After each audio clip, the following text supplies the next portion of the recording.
but I learned a lot. I grew that portfolio when I was 16. I grew it to about $2 million, so $30,000 from $2 million. Inside, I'm just falling apart. It's entrepreneurship. It's a lonely place sometimes because there isn't an easy button. There is no one you can call to fix that. So stop looking for that. Stop feeling bad for yourself because that doesn't fix the problem, and then just get up. This is Raw and Real Entrepreneurship, the show that brings the no-nonsense truth of what is required to start, grow, and scale your business. I am your host, Susan Sly. Well, what is up, Raw and Real entrepreneurs, wherever you are in the world? I hope you are having an amazing day. My guest today is so cool. We were talking and I'm like, I need to put us in recording because we were having a great conversation. I mean, he is a person who literally has achieved. And right now, I think there's a lot of trying that's happening, but not a lot of results. And I know as listeners of this show, some of you have been listening, we're on, I don't know what episode, we're on hundreds, but you've been listening for a long time. You've heard Glenn Stearns and Jesse Itzler, and you've heard all these different people. And at the end of the day, what defines success is someone who's able to execute. And my guest today is someone who executes in a variety of areas. So he was born and raised in a small town and came from a blue collar household. His parents worked for the post office. And before you have any comments about the post office, I'm super grateful for the post office. However, he has always had much bigger dreams. He longed to experience the world outside of his small hometown of Bardstown, Kentucky. And if you're listening in Kentucky, go ahead and give a 5-star review because this is my first guest, I believe, who resides in Kentucky. So he jumped into entrepreneurial adventures with the naivete of a child and tenacity of a tycoon. I gotta love that. He started the day trading business, which, hey, everyone, another thing he and I have in common, I used to do day trading at age of 16, learning and failing with each trade. If this is the process of adapting through failures, then that is what is paramount to a success in business. And to fast forward time, he took the knowledge and skill of day trading and landed a job as one of the youngest brokers at Fidelity, and which is huge, in Boston, later in New York. And he was earning great money, but didn't fulfill the entrepreneurial spark that lay within him. And so he decided to go out on his own. He has grown Delk Enterprises from making $6,000 its first year in business to a diversified VC fund that has built and exited investments in both private and public transactions. Today, more than 20 years later, and if you're not watching on YouTube, you wouldn't know because he looks much younger than he could possibly be. Delk Enterprises has holdings in biotech, healthcare, consumer brands, technology, building materials, and real estate development. He is also the author of Without a Plan, which is available now. And my guest today is the one and only Jeremy Delk, live from Kentucky. Jeremy, welcome to Raw and Real Entrepreneurship. Wow, thanks for having me. I don't know if I can add anything to that. Like I think you wrapped it. You've got me summed up. Well, I'm going to jump in as a mother of dragons. Sometimes they're dragons. Yes. As a mother of teenagers. And so I've been educating them on the Roth IRA and the benefits of starting young with compound investing and so forth. But it is, unless they're watching those kinds of things on TikTok, for a lot of people who are in their teens, they're not thinking, I'm going to go into day trading, especially back in perhaps those days in life before social media. So what was the catalyst for you to say, this is something I want to pursue when you were 16? Yeah. So I wish it was very well thought out and calculated, but it's really started kind of simply, a little tragically, and a bit out of necessity. So, my father passed away when I was like 7 years old. And I was left, about a $30,000 inheritance. And I knew that was coming when I was going to be, 17, 18 years old. So a lot to unpack there. And I talk a lot about that in the book, but one of the things that happened to me as a 7-year-old was, relatively comfortable family, life. My father was an entrepreneur. He worked on cars, had engine shops and things. So we had a very stable household, financially, like middle class, but also family life. Your mother, my little brother, everyone was kind of there. So we went from a level of hyper stability to a young mother losing love of her life and 2 young kids. So to a moment of hyper instability. So I think that ingrained and made me grow up quite, literally and figuratively from a young age to kind of be the man of the house.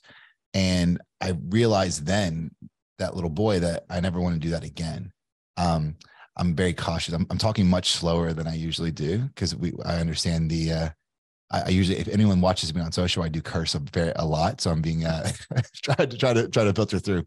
Yeah. But, sidebar, as Jeremy continues, the disclaimer I gave him is we don't swear on the show, and it's not that I'm against. Which I should get people who swear. You guys have to check me out on my socials, and then you'll see I should get like the biggest gold star if I pull this off. But anyway, so that made me grow up very young, and that's the last thing I wanted. I wanted to make sure that I could have that stability, provide that stability for my family, kind of going through. And there's a lot to do that, but one of those things is, finances, right? So I think that was probably driving factor one. But the other piece is kind of funny, right? Small town kid from Kentucky. It's called Bardstown. We're the bourbon capital of the world.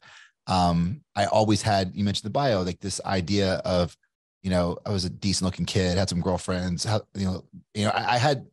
felt I was like, had this like big fish, small pond mentality. And I always knew there was something more out there. And to me, New York, right? Sinatra, you can make it there anywhere. So that was it.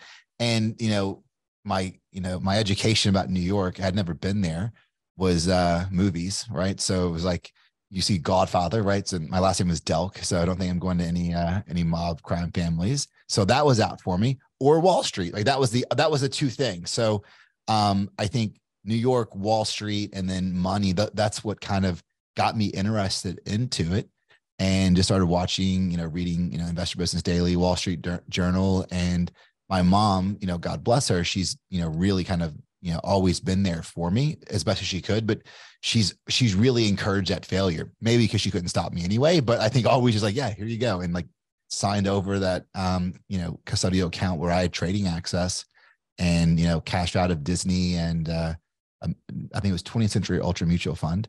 And I started going, this is 96, 97, 98, right around, the tech boom. And I was hitting, JDS, Uniphase, Qualcomm, and those. That was, very self-taught, very basic training, very basic trading rather, from a, buying, long or selling short. I was doing no options, no hedging at all. It was just basically momentum trading. But I learned a lot. The cool part, I mean, I don't know if we talked about this in the bio, I grew that portfolio when I was 16 to almost 20. I grew it to about $2 million, so $30,000 from 2 million, which everyone gets so impressed with. And I'm like, just wait, because what's even more impressive is I blew it up in 4 days. So when the .com kind of bubble burst in the early 2000s, I learned about this beautiful thing called leverage and margin, right? But this is, what do you mean I can buy stock that I don't have money for? I was like, God, it's so easy. And it's easy when the market's going up or down and you're on the right side of the trade. But yeah. There's a lot to unpack there. And I have a very similar story. So in the 80s, when I was a teenager, I watched the movie Wall Street with Michael Douglas and Charlie Sheen. And I watched it over and over and over again. I was probably 15 years old and I started reading. So in Canada, I was reading like the Financial Post and all the dailies. And back in those days, you didn't get the stocks online, right? It didn't exist. So you just had to read the next day in the newspaper. And I started to learn from my grandmother about a portfolio. And I took an internship, Jeremy, in a company called Richardson Greenshields. And the first thing they said was, you have to do manual retirement portfolio calculations for compound interest. And in those days, people just bought stocks and sold them. There weren't a lot of day traders. And I was horrible at math. I was really, calculus, not my thing, but money math, I was so good. And I always thought that that's the profession I would go into. My career took a completely different turn. And I love what you said about being a trend trader. And there's a lot of merit to that. I did a certification in options trading. And, if you know how to trade the trends and read the charts, there's a lot you can accomplish. I think that the risk tolerance too is definitely, associated with a different time in life. Do you still have the same level of risk in your investments, or have things changed? So since I blew it up, I don't have a dollar. I've never put another dollar in the market. Now, I think I may have some 23andMe stock left, maybe. But I was in Uber, Airbnb, so I was in like private placements in early rounds of those stocks. But when they go public and the lockup's over, I usually liquidate. So the only money I have in the market is my kids' 529 plans. And it's interesting. I was gambling, I think, at the end, right? Because I was off the thrill of the kill and what have you. When I blew it all up and I got that job at Fidelity, which was like a really cool story in and of itself. But like, I got that job, it was like cheating, because I was like, I learned so much because I was self-taught in a very, I mean, we had the internet and stuff, but it was still very, funneled. It's not like what you can learn now. And, what I learned becoming a trader and learning about leverage and option strategies and hedging strategies and stuff, I was like, it's like watching a movie that, like getting in a fight and like watching the movie and playback and learning all the moves that you could have done differently. Sure. So again, and that, that was a really tough time. I don't recommend anyone blowing up $2 million in 4 days. It's not a cool feeling. But looking back, hindsight, it was probably one of 2 or 3 best things that ever happened to me in my life. Because there's a lot of lessons there. And I think that's what I talk about when I'm speaking or in the book, that things are happening to you or for you. And if you can just get past the woe is me and feeling bad for yourself, you can really look back and there's probably a lesson. So I'm not in the market from that piece. Most of my stuff. So, and to answer your question, are my investments as risky? Not as risky to me, but I'm in control of them, right? Because most of the deals I'm doing, I'm buying. So yeah, I don't know if the average consumer investor would go and do the deals that I do, but I do them because I've got confidence in the team that I have to leverage this up or ramp sales and whatever. But it's in my control. It's not, in the control of some CEO that's, cooking the books or something like that. So those things you can't control. So, but they're still very speculative investments. And real estate's not as speculative, right? I mean, that's somewhat, but the new startup world that I live in, for the most part, I like that because it's new. I love the idea of creation. That's why I left Fidelity. I was making more money than both my parents. And, I just rebuilt back my stack from losing all that money. I was in my early 20s, living in Manhattan, in Chelsea. And you mentioned made $6,000 my first year.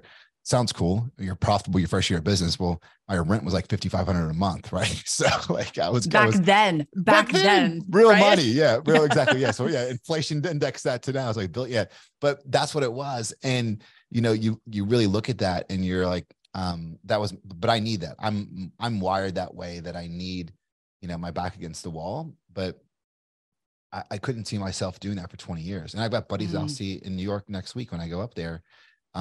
That are very successful. One's with JP Morgan, and they have 2 houses, a boat, and 2.2 kids. Like, they live in the dream. It's just not my dream, right? Because they're doing the same thing and very successful, very happy. To me, happiness is this level of creation and seeing something come out of nothing. I love that piece of the process. And that's business for me in entrepreneurship.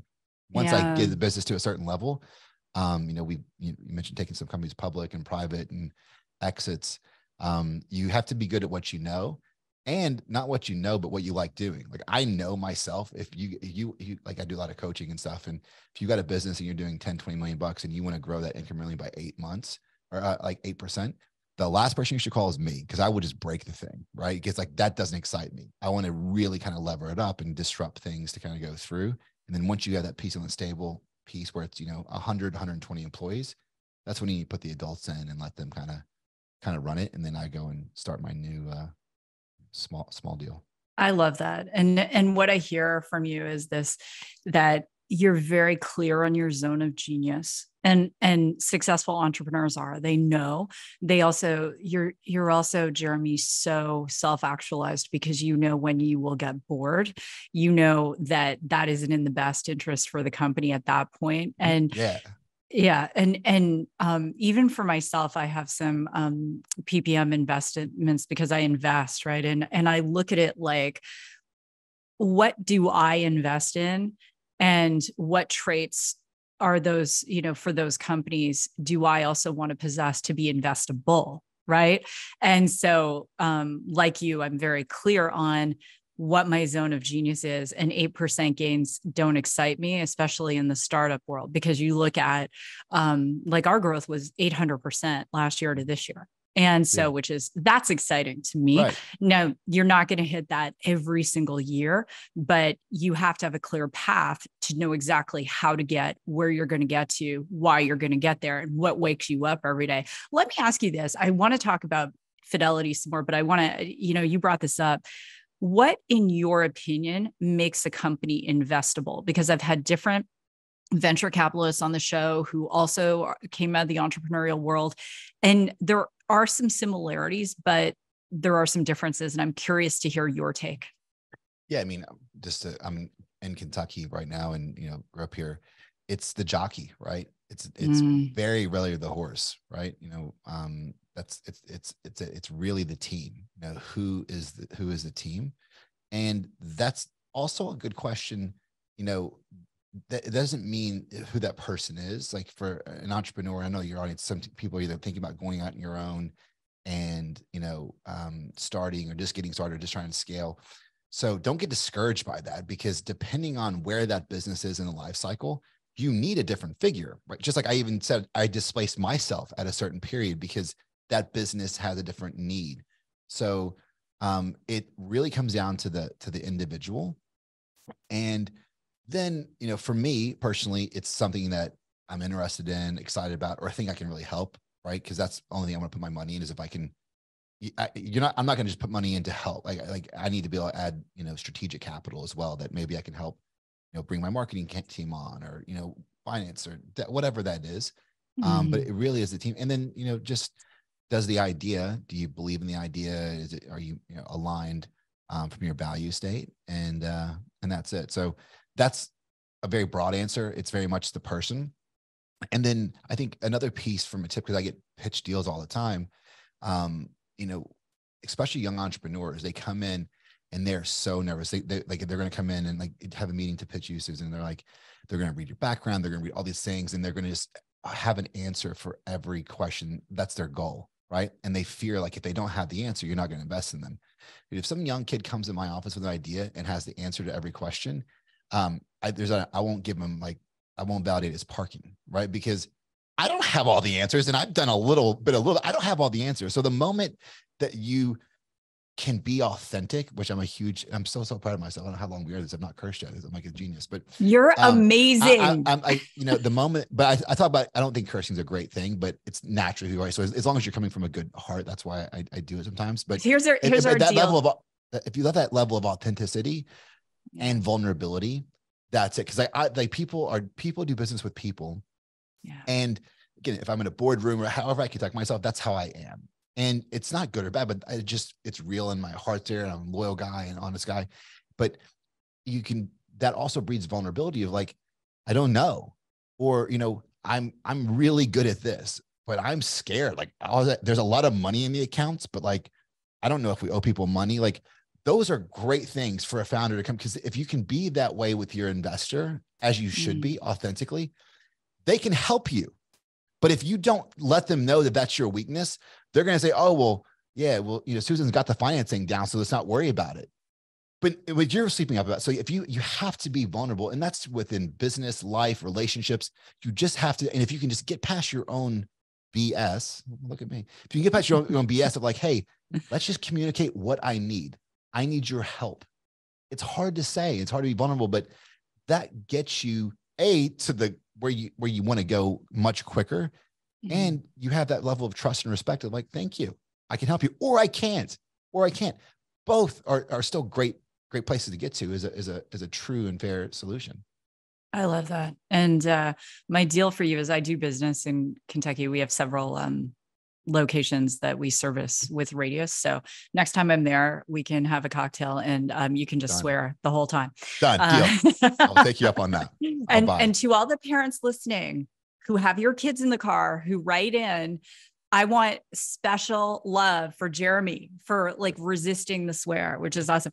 I gotta ask you, and I love what you said about betting on the jockey, not on the horse. Right now, I have 3 startups I'm invested in, and each one of them, it's because I know that founder and I know how they are when their back is up against the wall. Yeah. And that to me is one of the things, right? Anyone can perform like a trained circus monkey when everything is going well. But what happens when their back is up against the wall? So let me ask you, has there been a time when your back was up against the wall and mere mortals would look at that situation that you're in and think there is no way that guy is getting out of it? And what was the situation and how did you get out of it? Wow, there's a lot there. A bunch of them to answer your question. I've been a bunch. I think before I answer that, I want to kind of just, hit on a piece. I've now kind of even segmented my investments that I won't invest in someone that hasn't went through a cycle, because that is it, right? That is really where you kind of, it separates, the boys and girls from the men and women. It really does separate them. So it doesn't have to be a bankruptcy, but it has to be a real big kind of, downturn. And then the other thing I do is I always, really try to dig into like why they need this money or why they need that, because most time, even my businesses that I have the ability to fund and overfund, I purposely cash starve them, because look at WeWork. Look at these companies that you just, sometimes you have too much money that you get lazy, and then you have consultants that are being managed by consultants, right? I mean, so, even cash starving yourself and making yourself be more methodical on that, think through. So what have I overcome? So I'll give you one. This was fun. This was a few years ago. We had a pharmacy business that we were growing. 3 years, we grew it from zero to about $60 million. We were on a rocket ship. We're in an integrative health space. So like age management. If you're from peptides, everyone's heard of Ozempic now. That's a peptide, the GLP-1. We were kind of the first ones to introduce some of these molecules on a regulated scale in the US. So we were doing really well, making a ton of money, having a lot of fun. We grew that it was the fourth fastest healthcare company by Inc. 500, 21st in the country in 2020, I think, 2019. So and this is a good sign when you think you're the smartest guy in the room and you're invincible. Just wait, because Tyson's coming with that right hook. And you start learning. We'd gotten some term sheets unsolicitedly. We weren't in a process, and we got offered about $600 million for the business, of which I owned about half of it then. So it was a nice 9-figure payday.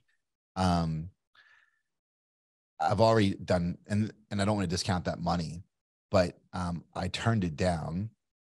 And I turned it down because I wasn't getting it all up front. They had an option to buy me out for like 800 million or something, like in 12 months.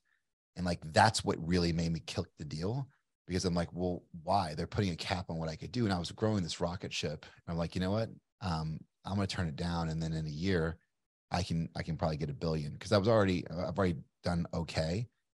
That big thing of cash wasn't going to change my day-to-day life. Because it's cash, but you can only have so much cash. I got a lot of wealthy billionaire friends, but like cash is whatever. You just want to put that in something else. It's generating cash flow. Right. So it wasn't going to change my day-to-day immediately. It would have been generationally changing wealth. Don't get me wrong. But to me, it was like rare air to be potentially in that billionaire category, build a business from nothing to sell for $1 billion. So, so I did that in my genius, foresight. And then 2 weeks later, I was heading to the gym and I got some calls from the office, and I think 18 or 22 FBI agents raided our offices. Fast forward we were in a compounding pharmacy space that was unregulated.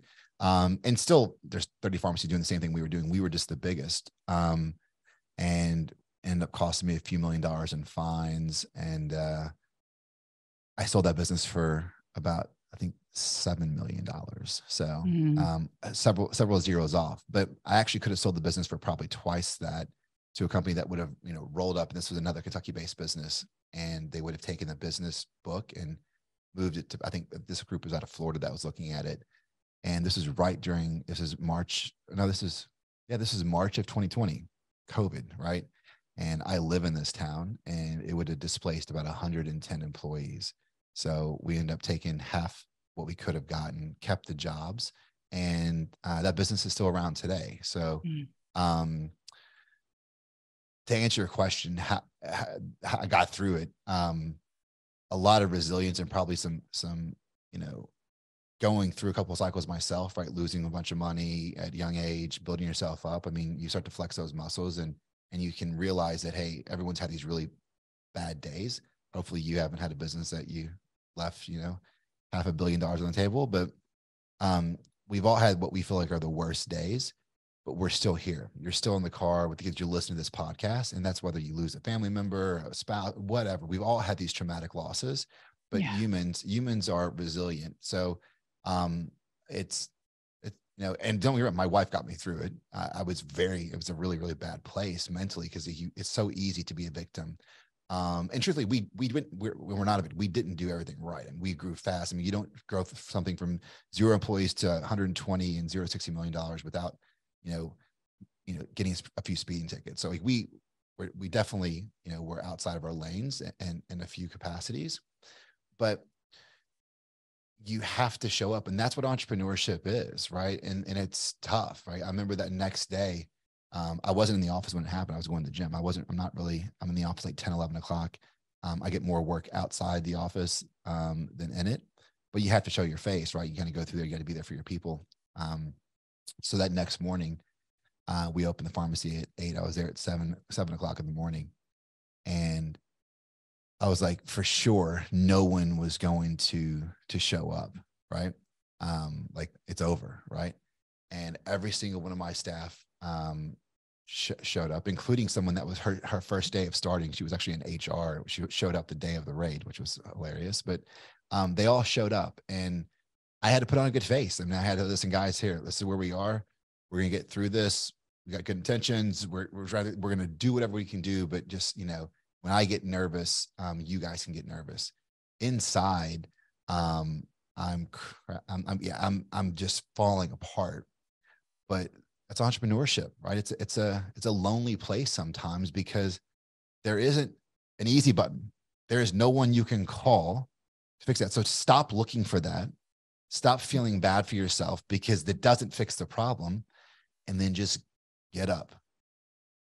And then each day, and you have sleepless nights, and it was probably 6 months of a lot of uncertainty, that's the worst. Like having a bad situation, having to deal with it is one thing, but 6 months of uncertainty, that is torture, right?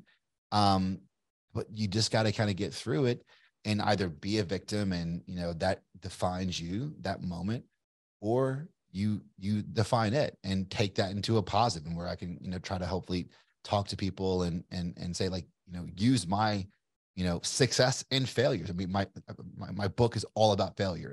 It's a memoir of unbound action, and failing my way to success, I think is a subtitle. Use my failures and lessons I've learned to kind of, you know, put in your own toolbox to say, like, okay, it's all right. It's okay. You have to change your mindset and your perspective that failure is a bad thing. Failure is what it's about. Like that's where you learn. Yeah. Yeah. And I'm excited to read your book as well, because we were talking about David Goggins prior to this. David could not do this show without swearing, so we'd have to like basically beep the whole thing. But you said, I mean, I just took a page of notes as you were talking, Jeremy, and the 6 months of uncertainty, right? That is the hardest. And you see entrepreneurship has one of the highest divorce rates. There are all sorts of ways that people cope with that uncertainty. We had, my friend Will was on the show, and he and his partners, they had a term for 300 million for their food delivery business. They had cornered a particular geographical area. And one of the guys who was not part of the negotiation team ends up going and talking directly with the purchaser. And the purchaser's like, these guys I'm pulling out of the deal. My friend salvaged it. And he was like, he didn't realize how much stress he was under until after the whole thing was over. But we all have our healthy ways we handle stress. We all have our unhealthy ways. So what are the healthy ways you handle stress personally? Is there anything you do that perhaps isn't healthy? Because it is raw and real entrepreneurship. And the big thing is that, you know, we want the audience to know, and I always go first. Like, yeah, for me, generally speaking, I won't I only drink red wine, a little bourbon, and tequila. So throw that out. And normally I don't drink during the week unless I'm like traveling for a conference or something like that. But for me, it's going to be like, I already worked out that day. I prayed, I meditated, I'm having a wall kicking moment. I'm having 2 glasses of wine. So I'll just throw that right out there and confess first. That's my unhealthy thing I do. But do you have any unhealthy things you do? And then what are your healthy things? Because people look at you and like, dude, you're an author, you're a coach, you're a VC, like you're everything. So. Well, I only drink a lot of red wine, a lot of bourbon, and a lot of tequila. No. So, but look, everything in moderation. I think it is.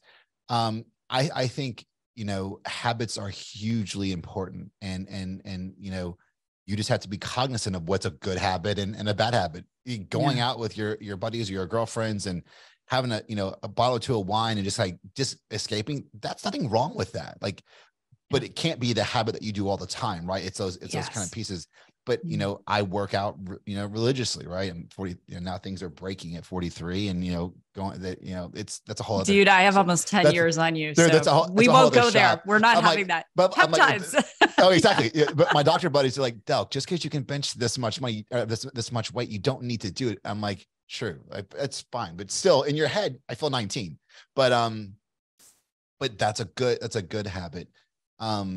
I don't talk about religion a lot, and I know it's controversial or whatever, but you mentioned prayer, so I'll bring it up. I mean, I say a prayer every single morning, and I think that's huge. And a lot of people that know me, I think, would even be surprised by that. But I say a prayer every morning, but it's not like I pray win the lottery, I pray this. Like, it's all gratitude. Like, very, very rarely will I say, if someone's sick or going through something, but being gracious and gratitude, and having gratitude, but not like, oh, I'm so happy, like just truly feel it. Right. I mean, there's something I just saw like recently, actually, that one of my social guys told me, like, remember the time when you wanted what you have, which is pretty crazy, right? Because we've all had that. Oh, I want this house. And me, I obsess over these things. I go, but remember, like, when there was a time when you wanted to be happily married and have kids. There was a time when you're 20, but that's when you wanted.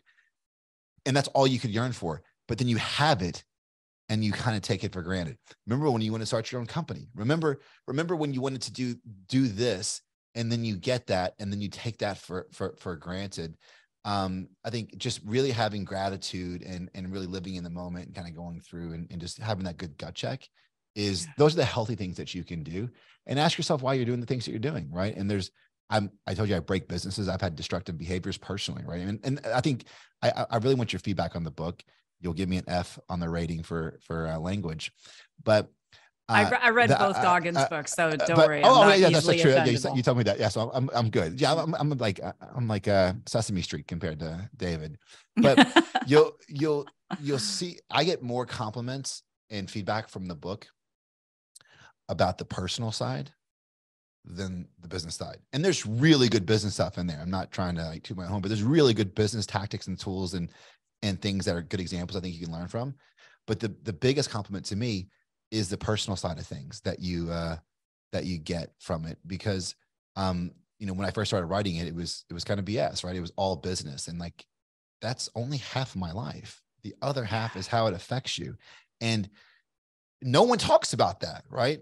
Not saying no one, like few people talk about that, and you got to get okay with it. You got to get okay with, I told you what I did the day after FBI raid, and I took $600 million off the table. I told you what I did. And my film guy here probably has footage of me. Like, you should find that footage, Shane, of me like talking to the staff. I actually would like to see that. You have that. Yeah. I'd love to see I want to see that too. Let's get that out. Because I want to see that. Because I can tell you what it probably looks like. Like, oh, wow. Like, it's rallying up. I can tell you inside, this dude's like, I'm like just thoughts racing through. So it's that duck on water mentality. It's okay. It's okay. Just be conscious of what it is, in the year 2000, after I in a 16-week period, I got diagnosed with progressive MS as a professional athlete. Lost my business. My then marriage fell apart, and I ended up homeless. And I remember it's funny you mentioned that this, like what your social guide pulled for you. So I was reading a Canadian newspaper called the Globe and Mail, and there was a quote by Anonymous. And to this day, I have it, I cut it out of the newspaper, Jeremy. It's in one of my journals. And it says, you become successful when the things you used to dream about are the things you now complain about. That's true. That's pretty cool. And it's like, oh, I only have this much money. Do you remember when you were living in $5,500 a month apartment and you lost $2 million and you dream of having that money, right? It's that sanity check. And I love what you said about prayer. Like it's raw and real entrepreneurship. We talk about it. Like right now, my prayer list is over 42 people. I had to segment them, Jeremy. So there's like 9 with cancer. Like one of the girls I mentored, she went from homeless to, building a great business. She was just diagnosed with a stage 4 glioblastoma in her 30s, given 2 weeks to live. And that was 3 weeks ago. And so like when we're so focused on ourselves, that's also not attractive for investors. It's not attractive in customers. And that's, one of the things in the morning, I humbled myself. It's like, if I want something for myself, I better I said damn, but that one's okay. I better be able to pray it over others first. So how dare I ask for something that I'm not wanting for someone else? And so I love that you said that. Yeah. And that's great perspective too. I think that's what the key to life is, just really just being genuine, having that level of vulnerability with others and yourself, but just put that in perspective. Like, this is what's happening to me, for me, however you want to look at that. But am I healthy? Are my kids healthy? Like, just look at what you can be grateful for. Yeah. And then put that comparison to whatever the problem is, because there are problems every day. It doesn't matter, but like, that's not going to just, okay, that's an event and let's deal with it and kind of move on. But so many, and it's much easier said than done. If you've never done it, right? Because it's so easy to like, oh, this happened to me, and it's a victim. And it's a much easier, story to tell ourselves, but it's not productive and it won't make it better in the long run. No, absolutely not. And that keep going. I mean, the woman who founded Canva, 200 VCs rejected her. And I bet at least 80% of them, it became a multi-billion-dollar company. And these were, they were early stage investors, and just because someone has an opinion doesn't make it right. And that's the thing, like one of my mantras. So I want to talk about the book so depending on when someone's listening to this, it's always a good time to read. So I'm going to spew a couple statistics and everyone's going to go order your book. So the first one is the biggest study on millionaires that has been done. It was actually done by Dave Ramsey's company. So north, I think, like maybe I'm getting my geography wrong, but Nashville's not so far from you, Franklin, Tennessee. And so they studied over 10,800 millionaires. And on average, millionaires read 2 to 4 books every month. So, I don't believe in fake it till you make it, but I believe in there's a recipe for everything. So 2 to 4 books a month, and they're not reading anime books and they're not reading romance books, friends. They're reading actual books on business, on mindset. And so then the study on billionaires was that that was not done by Ramsey, but I can't remember who did it. But the study on billionaires is 24 books a year. So one of the things I committed to minimum 24 books a year. So the millionaires, they're doing 2 to 4 a month. And you may say, well, doesn't that up to billionaire status? The billionaires are doing, sorry, I got that wrong. Billionaires are doing 4 books a month. So they're audio listening to books. Yeah. They're reading books. Sometimes they don't start to finish, but it's about 48 books a year. So I said to myself, already, I've done okay financially, but I read on average 4 to 6 books a month. And some books I read twice. So Goggins' second book, I'm actually reading it twice, which I very rarely do. Do you read or do you audible it? I do it all. So I still run. Great question. So I turned 50 last year and I've done 6 Boston marathons and I want to do 10. So I still run, and that's a great time on a long run to be audio listening. I very rarely listen to music unless I'm just needing like a little, bit of some Journey or Bon Jovi or something, usually 80s.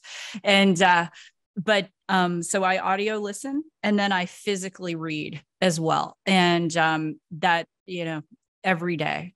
So that's how I get it in. And so my workouts, some days it's an hour, some days I work out for 2 or 3 hours, just depends. Right. And I audio listen to the books then. So that's how I get it all in. Very cool. So without a plan, everyone needs to plan to get without a plan, which means you need to go right now. And Jeremy, it's on Jeremy's website. So, it's on the website. Like Forbes, they just named it like the #1 out of the top 3 business books to read in 2023, which is pretty cool. That is so cool. Shout out to Forbes. But so it's the bestseller is all Barnes & Noble, Amazon, etc. But do it on Audible because mentioning Goggins as I kind of mentioned the pre-roll, like I read like the foreword and some of the openings, but I couldn't narrate the whole book. So the publisher had a really, high-end professional narrator do every chapter, but similar to what David did, at the end of each chapter, we had like a Q&A. So like, oh man, that was a crazy story. You turned out 600 million, or wow, you took a jet to Vegas and then we're in Miami the next day. These kind of quick things. Tell me about that. So it's like this behind the scenes bit that everyone is really like. So check it out on Audible. Let's get it anywhere. But if you like to listen to a book, that's another reason why you would, because there's more content in there than there is in the pages. I was going to show you me getting it on my phone, but my phone is not right in front of me. But I will. You'll see it. So firstly, I want to thank you, and a few things. Obviously, you're very transparent, which is, not everyone is, right? And you look at, to your point, we don't need anyone else preaching at us. What we need is people ministering to us. And that is a very different come from, because a preacher is going to speak at you and a minister is going to minister to your wounds, which means they're going to come from compassion. And the only way to have compassion is to have overcome.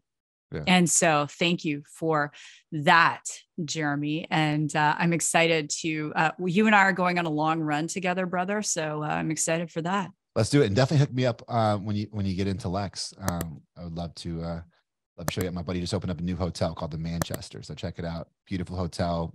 You think you're in New York. So we'll put you up there and have a couple cocktails.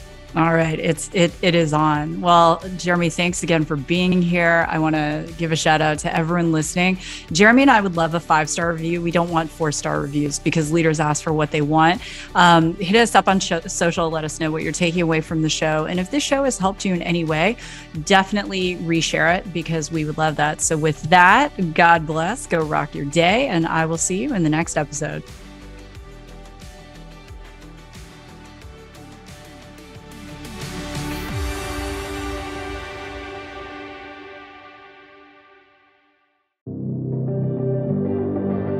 Are you currently an employee looking to start your own business? Maybe you've been thinking about it for a while and you're just not sure where to start. Well, my course, Employee to Entrepreneur, combines my decades of experience as an entrepreneur with proven methods, techniques, and skills to help you take that leap and start your own business. This course is self-paced, learn on demand, and comes with an incredible workbook. And that will allow you to go through this content piece by piece by piece, absorb it, take action, and then go on to the next module. So check out my course on susansly.com, Employee to Entrepreneur.